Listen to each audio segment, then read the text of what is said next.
bem com vocês? Sou a professora Conceição Alencar e começa agora a sua aula de língua portuguesa. Se liga na TV Educação e no portal do estudante que tem muito conteúdo para vocês. Na aula de hoje vamos começar com uma nova classe de palavras, ainda dentro das classes de palavras variáveis, né? Nós vamos ver hoje a primeira aula sobre pronome. Nós teremos outras aulas ainda sobre pronome também, tá? Nós fizemos essa divisão de uma forma bem, para que vocês possam entender, bem pausado, para não perder nada, porque essa é uma classe de palavras que tem muitas coisas para a gente ver, tá certo? Então, se você não viu as outras aulas das classes de palavras variáveis, nós já temos lá na plataforma, nós já temos substantivos, nós já temos os adjetivos, já temos os artigos, tá? E vamos começar hoje com pronome, né? Vocês lembram aí que nós temos as classes de palavras variáveis e as invariáveis. Quais são as invariáveis? O advérbio, a preposição, a conjunção e a interjeição. As demais são todas classes de palavras variáveis. E o que nós vamos ver hoje sobre o pronome? Vamos começar relembrando esse conceito, relembrando esse uso. Vamos ver um pouquinho dos pronomes pessoais, né? A classificação dos pronomes pessoais, do caso reto, do caso oblíquo. E vamos ver uma diferença que muitas pessoas ainda têm dúvida. Para eu ou para mim? Né? Vamos ver aí e tirar algumas dúvidas ao longo da aula. Então vamos lá, começando aqui com o conceito, vocês certamente lembram desses conceitos, né? Mas o pronome é uma das classes que mais tem classificações, então algumas pessoas têm dificuldade nessas classificações. E aí muitos também querem apenas memorizar o que é pronome pessoal, o que é pronome de tratamento, o que é pronome possessivo. E a dica não é memorizar apenas, você tem que entender o contexto. Cada pronome, por si só, ele já traz uma noção disso, ele já dá uma ideia de posse, ele já dá uma ideia de demonstração, ele já dá uma ideia de interrogação. Então, se você for pelo contexto, é bem mais fácil e de você também não errar do que você apenas memorizar todo aquele quadro, né? Porque as gramáticas, os livros, eles trazem os quadros, como nós vamos ver aqui, né? Eles são necessários? Sim, são necessários. É necessário que saibamos quais são os pronomes pessoais, que saibamos quais são os pronomes oblíquos, mas não apenas memorizar por memorizar. Nós temos que compreender e tentar também, dentro do contexto, identificá-lo, né? Porque aí eles podem ter uma mudança também dentro dessa classificação. Os pronomes representam a classe de palavras que substitui ou acompanha os substantivos.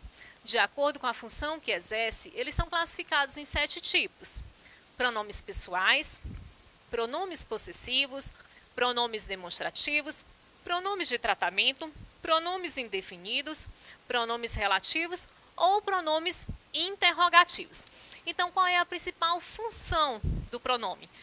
Pode ser substituir o substantivo ou então está ali determinando, né, acompanhando esse substantivo.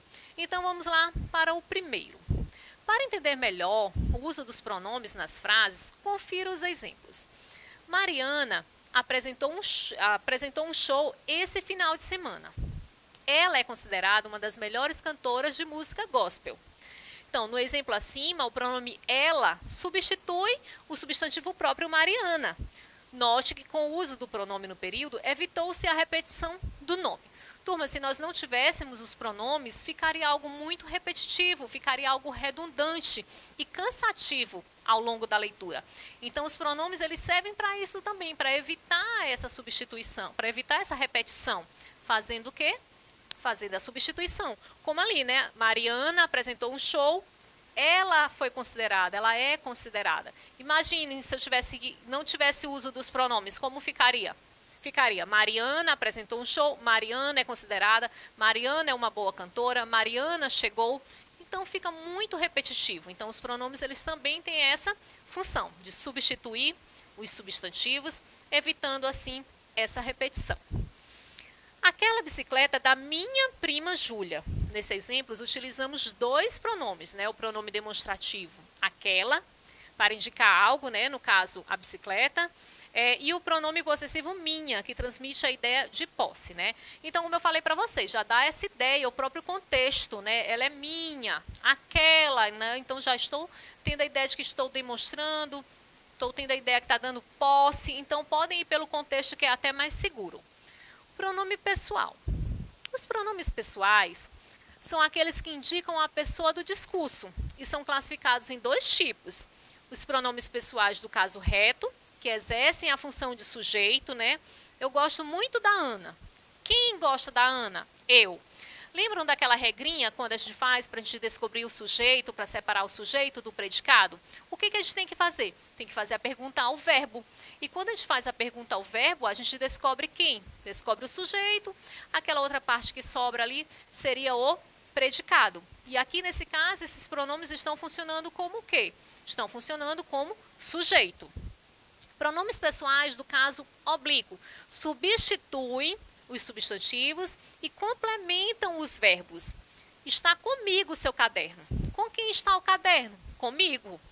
Note que, para além de identificar quem tem o caderno, o pronome auxilia o verbo estar.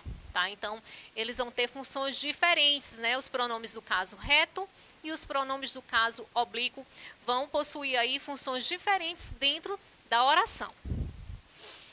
Os pronomes pessoais do caso reto são aqueles que têm a função de sujeito ou de predicativo do sujeito. Eu, tu, ele ou ela, nós, vós, eles ou elas, né? A gente até necessita dos pronomes na hora que nós vamos conjugar os verbos, na hora que nós vamos formar as nossas orações, né? Formar os nossos períodos. Não daria para a gente fazer se nós não tivéssemos os auxílios dos pronomes, né? Principalmente aqui no caso dos pronomes pessoais. Eu entreguei a requisição hoje. Quem entregou a requisição hoje? Eu. Façam sempre a pergunta ao verbo. Eu, no caso, o sujeito. A Felizarda é ela, ali no caso, um predicativo. Os pronomes tu e vós também podem ter a função de vocativo. Tu, que sabes tudo, vem à frente e explica. Ó vós que não sabeis do inferno, olhai, vinde vê-lo, né? Uma frase da Cecília Meirelles. Quando que vai ter função de vocativo? Quando tiver, como o próprio nome está dizendo, né? Quando estiver invocando, né? Então ele diz tu, que sabes tudo, né? Ó vós que sabeis, então ele está invocando. Então se está invocando, vai funcionar aí como um vocativo. São os pronomes pessoais retos que no discurso indicam quem fala, com quem se fala e de quem se fala, né? Então, no discurso, nós temos a pessoa que fala, a com quem se fala e a de quem se fala. É muito importante entendermos isso aqui, porque uma vez que nós compreendemos isso, a gente já tem um entendimento maior sobre as pessoas do discurso, né? Quem fala é a primeira pessoa do singular, eu, ou a primeira do plural, nós. Com quem se fala é a segunda do singular, tu, ou do plural, vós, né? Normalmente a gente não utiliza muito vós, né? A gente utiliza mais uma linguagem mais formal, né? Ou na escrita, mas no nosso dia a dia a gente não utiliza muito vós. O tu a gente utiliza bastante, embora não façamos a concordância adequada que o verbo pede, né? A gente diz tu fez, tu viu, tu foi, né? A gente acaba não fazendo a concordância adequada, da forma como o verbo realmente exige. Mas dentro da oralidade é permitido, tá? E também, ainda sobre a pessoa do discurso, de quem se fala, né? Que é a terceira pessoa do singular. De quem que eu falo? Ou ele ou ela, né? No plural, eles ou elas, deles ou delas, né? Poderia, já mais adiante, a gente vai ver esses outros exemplos também, né? Aqui no caso, como são pronomes pessoais, ele ou ela. Então, só lembrar, de maneira bem rápida, né? Quais são as pessoas do discurso. Primeira, segunda e terceira do singular. Eu, tu, ele. Primeira, segunda e terceira do plural. Nós, vós, eles, né? Bem simples. Tenho certeza que vocês lembram desse conteúdo aí. Muitas vezes, esses pronomes são omitidos da oração. Isso porque a desinência verbal já dá a indicação das pessoas a que se refere, né? Mesmo eu tirando não colocando na frase, por conta do verbo, das desinências verbais, eu consigo identificar a pessoa do discurso.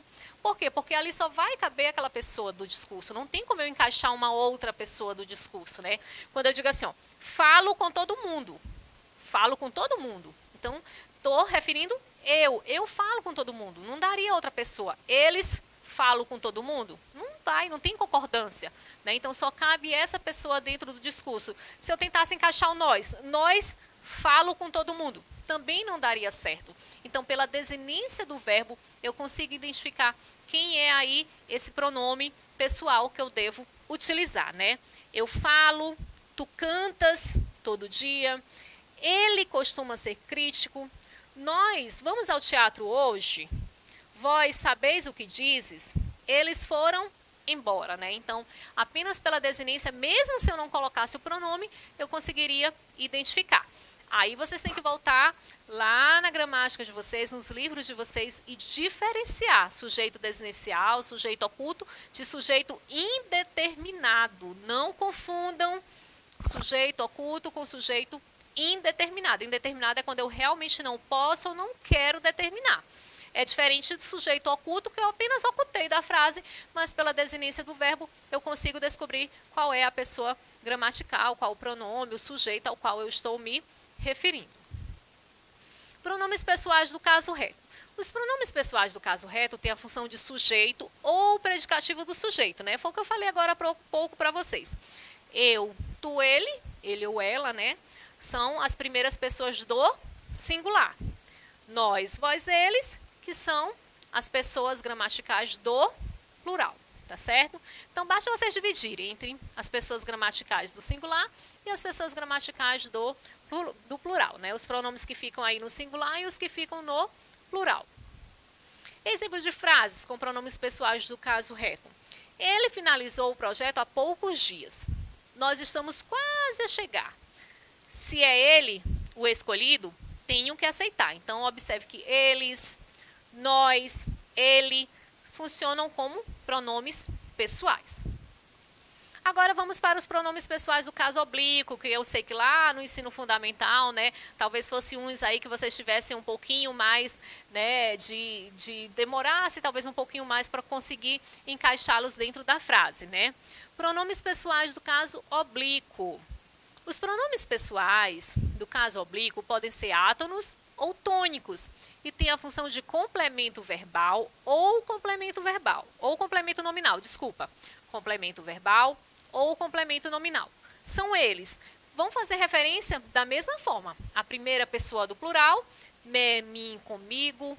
A segunda pessoa, a primeira do singular, desculpa. A segunda do singular também, te, ti, contigo. A terceira do singular, o, a, si, li, ele, ela, si. E da mesma forma com os outros, né? Com as outras pessoas do plural. Nos, nós, conosco. Vos, vós, convosco. Os, as, si, lis, ele, ela e si. Tá? Vamos ver melhor como fica na frase, para que vocês possam entender melhor? Exemplo de frases com pronomes pessoais do caso oblíquo. Vem comigo, tenho a certeza que você vai se divertir conosco. Alguém sabe dele, né? Os pronomes pessoais do caso oblíquo, átonos, são assim chamados porque não possuem acentuação própria e se sujeitam à tonicidade dos verbos. Além disso, eles não são precedidos por preposição. São eles, né? Mi, ti, o ou os, a ou as, si, li, lis, nos e vos. Exemplos de frases com pronomes pessoais do caso oblíquo átonos. Disse-nos que estava cansado e que por esse motivo não vinha à festa. Não te convidei, por isso saia já daqui. Penteei-me. Então aqui vocês conseguem observar de uma maneira bem clara o emprego dos pronomes pessoais do caso oblíquo, né? O mi, o nos, o ti, sempre fazendo referência à pessoa gramatical. Ela tem que estar relacionada ali com a pessoa gramatical. Os pronomes pessoais do caso oblíquo tônicos possuem acentuação própria e são usados com preposição. São eles: mi, comigo, ti, contigo, ele ou eles, ela ou elas, si, nós, conosco, vós, convosco. Observe que as formas comigo e contigo, conosco e convosco resultam da junção da preposição com, mais os respectivos pronomes mim, ti, nos e vos, né? Exemplos de frases com pronomes pessoais do caso oblíquo tônicos, né? O que disseram para mim, eu não digo a mais ninguém. Fez conosco o que já tinha feito a outra turma.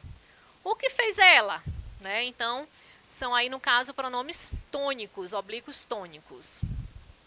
Quando o pronome vem depois da preposição, mas antecede um verbo no infinitivo, deve ser utilizado o pronome do caso reto. Isso porque, nesse caso, o pronome está exercendo a função de sujeito da oração. Essa tarefa é para eu fazer. Se é meu, logo é para eu abrir. Essa refeição é para tu comeres, né? Lembra do tu que eu falei que tem que fazer a concordância correta aí com o verbo, né? Mas na oralidade a gente ainda dá um desconto, né? E aqui a gente vai já ver essa diferença entre quando eu utilizo eu e quando eu utilizo me, né? Vamos ver aí essa diferença. Aqui os pronomes pessoais. No quadro vocês podem acompanhar os pronomes pessoais do caso reto, né? Que são bem fáceis. E para cada um nós temos o respectivo pronome oblíquo, né? Que foi o que a gente viu nos slides anteriores, né? Eu, tu, ele, nós, vós, eles. E para cada um nós temos um pronome oblíquo que é correspondente, tá certo? Me, mim, comigo, ti, contigo, que a gente viu ali nos slides anteriores. Esse quadro aqui é apenas uma síntese para que vocês possam relembrar, tá? Para eu ou para mim. O uso do pronome eu ocorre quando o mesmo é sujeito da oração. Já o pronome mim é usado como complemento, ou seja, é o objeto da oração. Usamos o pronome do caso reto, eu, tu, ele ou ela, nós, vós, eles ou elas, quando nos referimos ao sujeito da oração. Já os pronomes oblíquos, mim, ti, ele ou ela, nós, vós, eles fazem papel de objeto e surgem após uma preposição. Para mim, de mim, por mim e assim por diante. Observem ali a preposição acompanhando, né? Então, surge depois de uma preposição. Veja o exemplo. Ela trouxe o presente para eu desembrulhar. Ela trouxe o presente para mim, né? Então, tem essa diferença. Observe que na primeira oração temos duas, né? Ela trouxe o presente para eu desembrulhar. Eu aqui é o sujeito do verbo desembrulhar. Já na segunda oração, o mim é o complemento e, portanto, o objeto indireto, uma vez que vem depois da preposição. Então, observe aí quando for sujeito e quando for complemento, tá? Para vocês saberem qual dos dois vocês vão utilizar. Na dúvida, sempre faça a pergunta ao verbo. Se a resposta tiver um sujeito, então é pronome do caso reto. Caso contrário, né, será objeto. Ela trouxe o presente. Quem trouxe o presente? Ela, né? Então, se a resposta for um sujeito, vai ser pronome do caso reto. No caso, ela é um pronome do caso reto. Para eu desembrulhar. Quem desembrulhar? Eu. A lógica é simples. Geralmente, há dois verbos, também haverá dois sujeitos, né? Fica aí bem mais fácil da gente compreender. Se for outros exemplos, né? Se for para eu ficar, então ficarei, né? Ficar sujeito, eu ficarei, o sujeito também eu. Ele disse para eu ficar. Então, o correto seria para eu ficar, não para mim ficar, né? Ele não disse nada para mim. Para mim, ele está fazendo de conta que não sabe de nada. Atenção, verifique se há preposição, mais pronome ou verbo, porque nesse caso o pronome em questão será do caso reto. Se houver preposição mais pronome sem um verbo, então já se sabe que é do caso oblíquo. Então pegue essas regras aí para a gente não confundir mais o uso do eu com o mim. E para a gente finalizar o nosso português nas redes, para vocês não errarem mais essa questão do emprego do eu, né, e do mim, quando for pronome pessoal do caso reto ou quando for um pronome oblíquo, né? Imaginem vocês, se vocês recebem lá no aplicativo de vocês, me adiciona aí. Então, só pelo me adiciona, né, já viu ali que saiu um pouquinho dentro do que pede a gramática normativa. Então, fiquem muito ligados a essas questões, né? Claro que se a gente está falando com os nossos amigos, nós estamos num momento de interação, de descontração, essa linguagem ela não é levada tão em consideração, né? Mas se eu estou num momento mais formal, numa reunião, numa palestra, essa linguagem ela precisa de todo um cuidado, da forma como eu vou me comunicar, como eu vou passar para as demais pessoas, tá certo? Acessem a plataforma Gonçalves Dias e vejam todas as outras aulas. Eu aguardo vocês na próxima aula. Um abraço e até a próxima.